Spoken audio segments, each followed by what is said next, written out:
यह है आरजे कार्तिक की 1 मिनट स्टोरी। ये कहानी एक मठ की, जहां का एक नियम था। जो भिक्षुक रहते थे उन्हें 5 साल तक मौन रहना होता था, चुप रहना होता था, और 5 साल बाद जो गुरु थे वो 2 उंगलियां दिखाते थे और भिक्षुक अपनी ओर से 2 शब्द बोल सकते थे। ये वहां की परंपरा थी। वहां चुप रहने की जो वैल्यू है सिखाई जाती थी।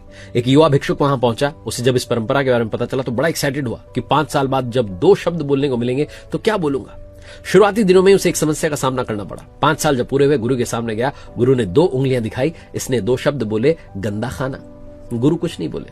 अगले 5 साल बीत गए। फिर से इसे अवसर मिला, 2 उंगलियां दिखाई गई। इसने कहा, कठोर बिस्तर। बिस्तर अच्छा नहीं है। फिर से तीसरे दौर के 5 साल बीत गए और अब तो प्रतीक्षा कर रहा था कि अवसर मिले, 2 शब्द बोलूं, बात खत्म करूं।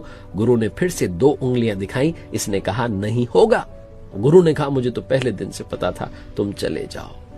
छोटी सी कहानी है जो ये सिखाती है कि वो भिक्षुक चाहता तो शुरुआती दिनों में ही भोजन बनाना सीख सकता था, बाकी साथियों को भी स्वादिष्ट भोजन करा सकता था, अच्छा खाना बना सकता था, लेकिन उसने प्रतीक्षा की 5 साल बीतने के बाद 2 शब्द बोलने की।